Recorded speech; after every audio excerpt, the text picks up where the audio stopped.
कुशल जंगल में जा रहा था, तभी उसके सामने 3 रास्ते आ जाते हैं। पहले रास्ते पे ताला लगा हुआ था और नीचे 4-5 चाबियां थी। दूसरा रास्ता बड़ा नॉर्मल सा खुला था और तीसरे रास्ते पर एक डेंजरस डॉग था जो इंसानों को कच्चा चबा सकता था। तो क्या आप बता सकते हैं कुशल को तीनों में से कौन सा रास्ता लेना चाहिए, ए, बी या सी?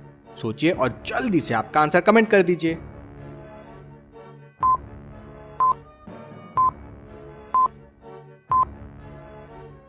चलिए इसका आंसर देखते हैं। भले ही दूसरा रास्ता खुला है और नॉर्मल सा है, लेकिन कुशल दूसरे रास्ते से नहीं जाएगा क्योंकि डॉग की रस्सी देखिए खुली हुई है और वो कुशल को देख के उसके पीछे जरूर दौड़ेगा। और अगर कुशल ने रास्ता 2 लिया तो वो उसे आराम से चेस करके उसे काट लेगा। इसलिए कुशल पहला रास्ता लेगा। वो चाबियों की मदद से ताला खोलेगा, तुरंत अंदर जाएगा और दरवाजा वापस बंद कर लेगा, तो डॉग उसे नहीं काट पाएगा। चलिए अगली पहेली देखते हैं।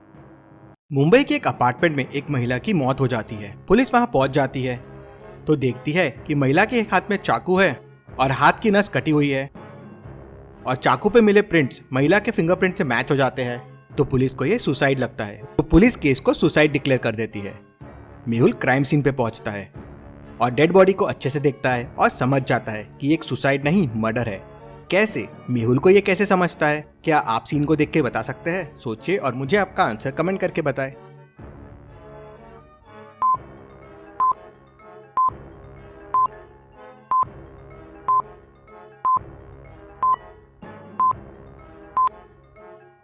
चलिए इसका आंसर देखते हैं। टेबल पे एक जूस का ग्लास रखा हुआ है जो आधा है, मतलब महिला जूस पी रही थी। लेडी के 3 नेल्स में नेल पॉलिश भी लगी हुई है और 2 में नहीं है, और नेल पॉलिश की बोतल भी खुली हुई है, मतलब लेडी जूस पीते पीते नेल पॉलिश लगा रही थी। अब कोई नेल पॉलिश लगाते लगाते सुसाइड कैसे करेगा? मेहुल उसी से समझ जाता है कि ये एक मर्डर है और फाइल वापस ओपन करा के इन्वेस्टिगेशन शुरू कर देता है। चलिए अगली पहेली देखते हैं। रोहन सुबह देखता है कि उसके छत पर बहुत सारे सड़े आलू पड़े हुए थे।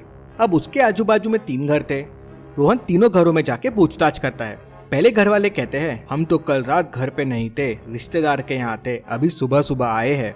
दूसरे घर वाले कहते हैं, हमारे घर तो पिछले 2 दिन से आलू ही नहीं आए हैं, तो फिर हम आलू कैसे फेंक सकते हैं? तीसरे घर वाले कहते हैं, हम बहुत साफ सफाई का ध्यान रखते हैं, हम ऐसी हरकतें नहीं कर सकते। लेकिन रोहन तुरंत समझ जाता है कि कौन झूठ बोल रहा है। क्या आप समझ पाए? सोचिए और आपका आंसर कमेंट कीजिए।